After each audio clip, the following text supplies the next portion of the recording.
Assalamualaikum warahmatullahi wabarakatuh. Salam. Om Swastiastu. Namo Buddhaya. Salam kebajikan. Tabipun. Perkenalkan teman-teman, kami dari kelompok 9. Nama saya Aditya Taufikur Rahman dengan NIM 123450032 dari Prodi Sains Data. Saya Muhammad Novel Algani dengan NIM 123450116 dari Prodi Sains Data. Perkenalkan, nama saya Afifah Fauziah dengan NIM 123450002 dari Prodi Sains Data. Perkenalkan, saya Fadil Prasetyo Alfagisi dengan NIM 123450048 dari Program Studi Sains Data. Kenalkan, nama saya Jalan Satria dengan NIM 123450111 dari Prodi Sains Data. Kami di sini akan menampilkan sebuah video tugas Pancasila.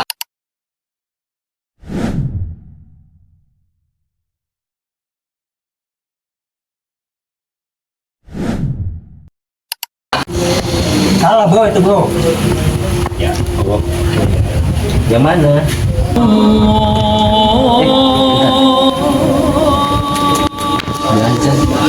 Kita udahin dulu yuk, sholat dulu. Nanti kita kan bisa kerjain lagi, bisa. Boleh? Ayo. ilaha illallah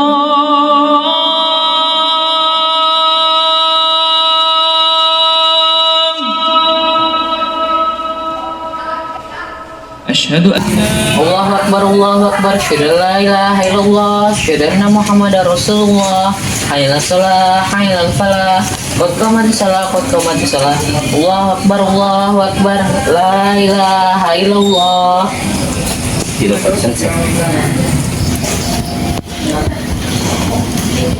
Allahu Akbar.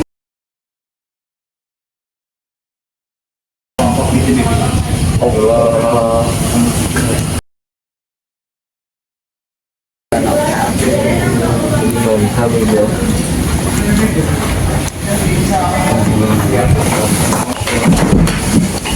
Allah.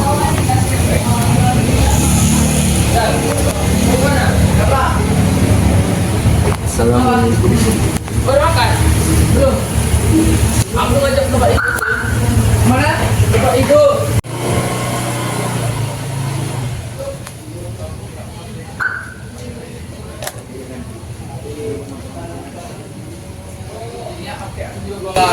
Yuk, kerjain lagi tugasnya.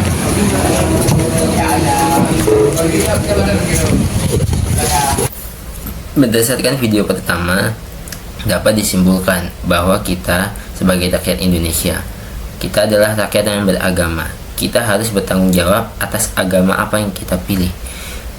Jadi, misalkan saja saya sebagai orang Islam, mau sesibuk apapun saya, saat sudah masuk waktu sholat, alangkah baiknya saya meninggalkan kesibukan tersebut untuk sementara dan menjalankan sholat terlebih dahulu. Begitu pula dengan agama lainnya.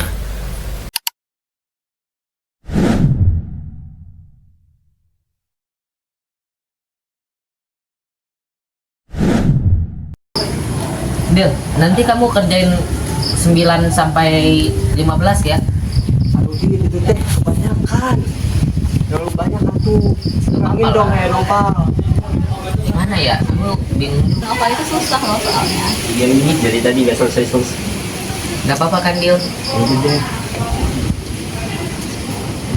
Dari video tersebut itu merupakan implementasi dari Pancasila dari sila kedua, yang dimana maknanya dari sila kedua sendiri itu merupakan saling berlaku adil dan menghargai sesama manusia, atau setiap manusia memiliki hak yang sama atas keadilan serta perilaku yang bermartabat.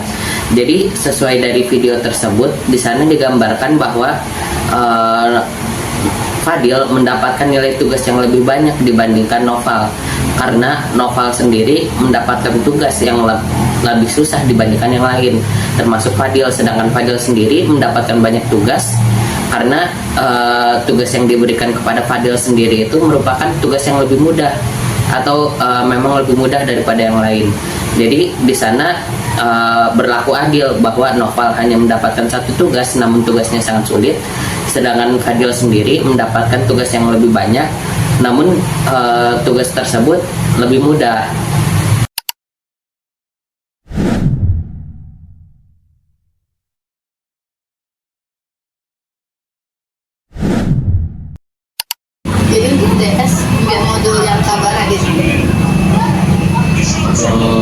Kalimau lah.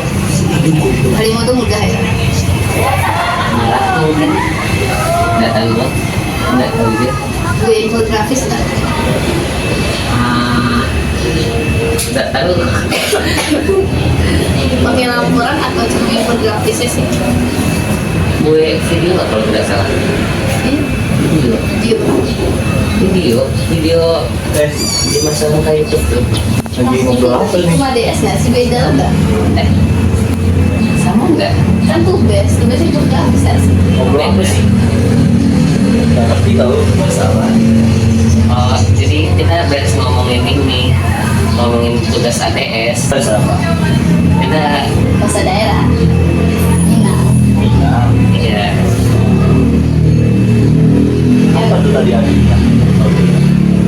jadi kita tadi lagi ngebahas tentang ini tugas ATS mengambil modul keberapa, terus itu tuh nanti dibuat laporan atau video kayak gitu.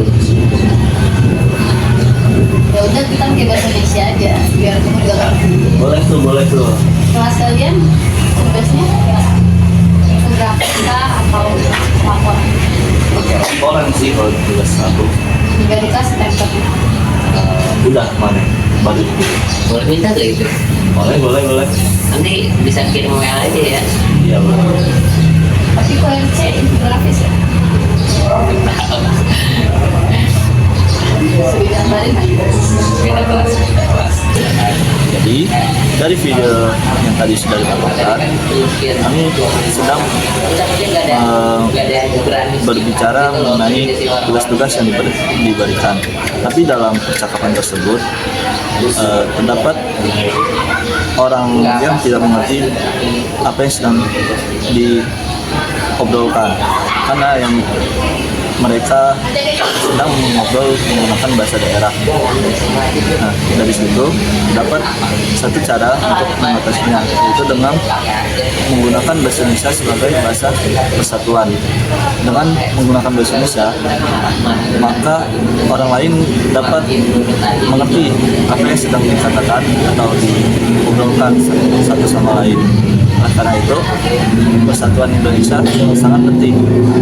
Salah satu cara untuk mengimplementasikannya dengan cara menggunakan bahasa Indonesia untuk pada semua orang. Dengan itu maka persatuan Indonesia dapat terwujud dengan baik.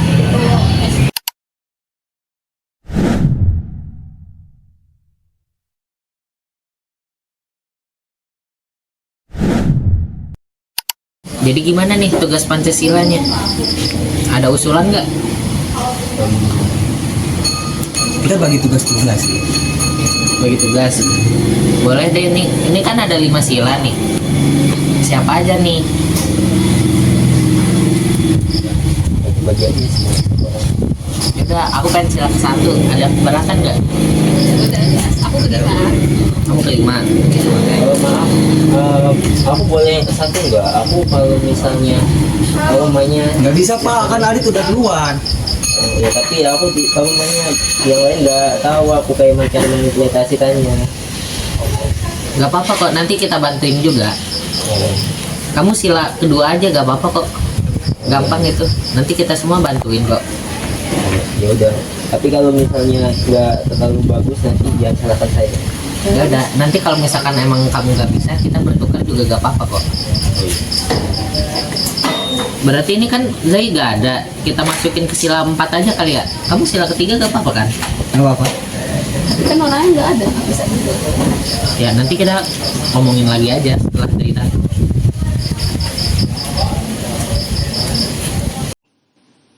Perkenalkan siapa di Prasetyo Faizi dengan NIM 123450048 dari Buang Studi Sains Data.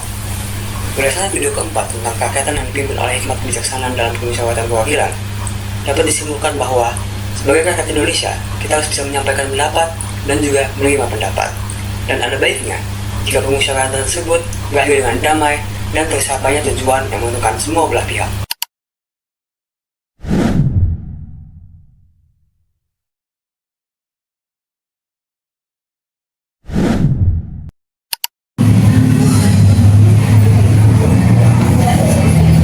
Biar di desa ini masih minim banget nggak sih Indonesia dari datanya? Apalagi di Kalimantan itu. Oh, jadi yang merah ini yang nggak ada pendidikannya. Iya, desa tanpa sarana pendidikan itu data di 5% loh. Berarti daerah Aceh juga masih banyak juga ya. Banyak, iya. Terus kan dari segi ini aja udah nggak pendidikan. Implementasinya kita juga harus tahu nih dari segi pendidikan yang rata Indonesia, biar kita harus datanya juga presentasi secara pendidikan dan itu segera diatasi nggak sih? Soalnya kan nggak adil ya buat orang-orang yang terpencil. Berarti di Papua, Aceh itu kan masih banyak juga tuh bentuk pemerataan pendidikan. Ya dari diagram hasil analisis data pendidikan juga ada lokasi-lokasi yang harusnya dapat anggaran biaya tambahan ya. Di mana aja itu?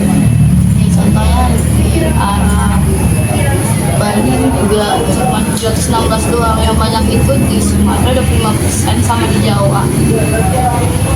Jadi angka 26% itu Sumatera sama Jawa doang yang banyak sasaran pendidikan, sedangkan yang lain enggak.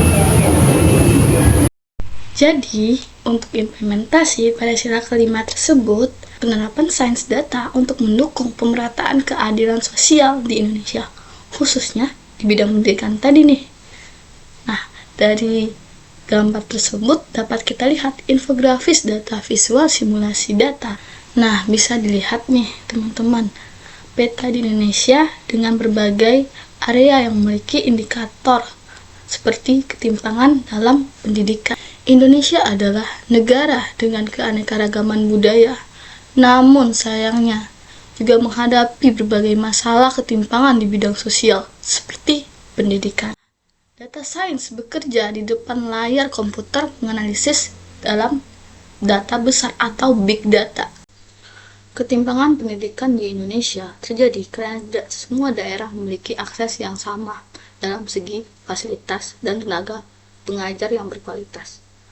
Daerah-daerah terpencil seringkali mengalami kekurangan dalam sarana belajar, dalam sarana guru yang memadai, dan akses teknologi yang dibutuhkan untuk pendidikan modern. Bahkan untuk jalanan saja pun susah untuk dilalui. Sains data bisa membantu mengatasi ini dengan menganalisis daerah yang paling kekurangan, misalnya dengan melihat data ketersediaan guru, fasilitas sekolah, atau tingkat putus sekolah. Dengan menggunakan data ini, pemerintah dapat mendistribusikan anggaran dan sumber daya pendidikan ke daerah yang paling membutuhkan secara lebih tepat. Hal ini pun sejalan dengan implementasi sila kelima Pancasila, yaitu keadilan sosial bagi seluruh rakyat Indonesia, yang dimana setiap anak di Indonesia dari kota hingga ke desa yang terpencil bisa dan berhak untuk mendapatkan akses pendidikan yang berkualitas dan juga setara.